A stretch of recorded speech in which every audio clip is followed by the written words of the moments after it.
Ladies and gentlemen, welcome back to another episode on the road to 2000 and on the 90% accuracy series. So without wasting any time, let's get into the game. On this game, I started with the queen's pawn to d4, and my opponent also played the queen's pawn to d5. Then I played knight to f3. My opponent then played pawn to c5, kind of a queen's gambit. Then I took the pawn, and my opponent played knight to c6. Then I played knight to c3. My opponent played pawn to e6, opening up the dark square bishop to attack to capture my pawn there. Then I played pawn to e4.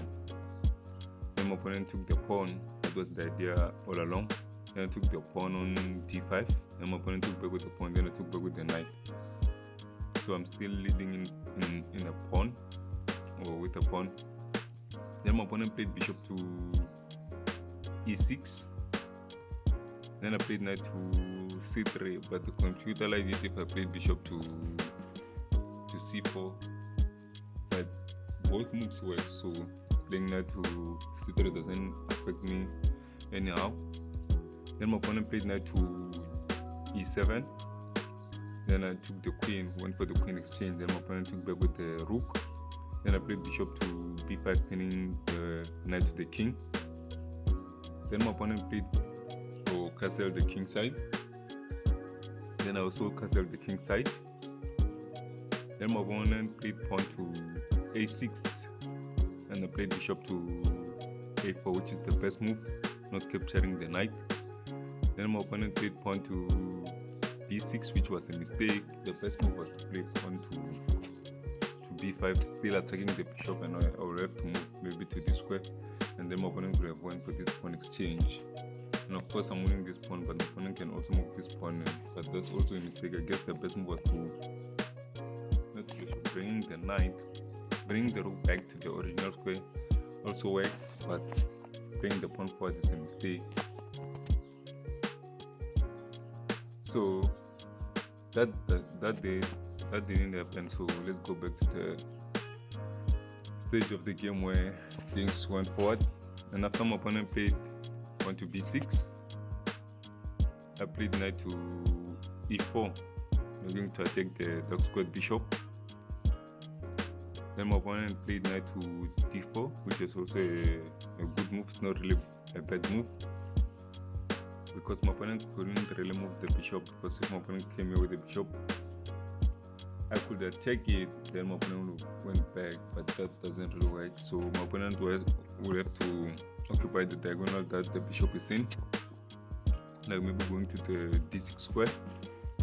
So after my opponent played knight to d4, I had an idea of capturing the bishop first, but this doesn't work, because my opponent can do this, and it's a check. So it's either I move the king or capture the knight.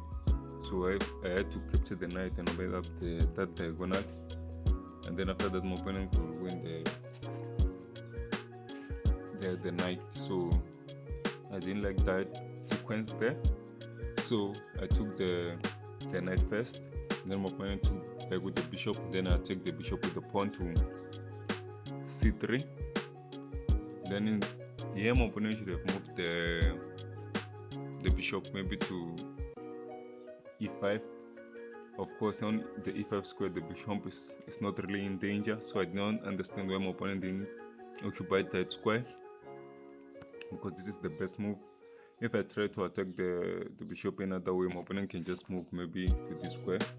So the bishop was safe if my opponent didn't want to go for the bishop exchange or losing the bishop. So my opponent made the blunder, which gave me a huge advantage. So after attacking the knight with the pawn to f5, I just played knight to g5.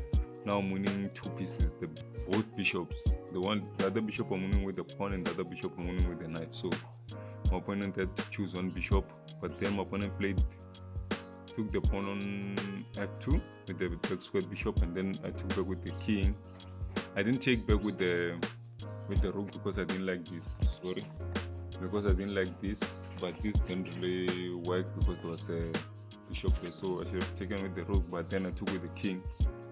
I missed that my bishop was protecting the d1 square, hence I didn't take with the rook. So after that, my opponent played rook to d6, and then I played bishop to f5, attacking the rook.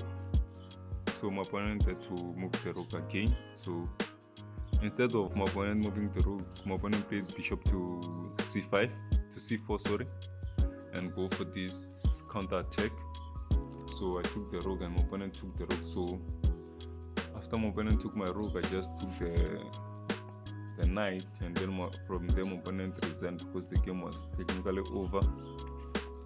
And of course, this rook that's under attack cannot attack my bishop because there are pieces occupying those squares. So the best square for my opponent was maybe to move rook to c8, and then after I could play maybe bishop to b3, or maybe capture the bishop, either move white.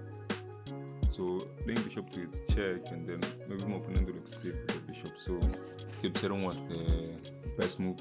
So we didn't really go to this stage. The game ended there when after I captured the knight and my opponent resigned. So that's how the game ended, and that's how I played at the 95% accuracy. So I think that's it from the game, and thank you for watching. Please subscribe, like, comment, and until we see each other on the next video, that's it from me.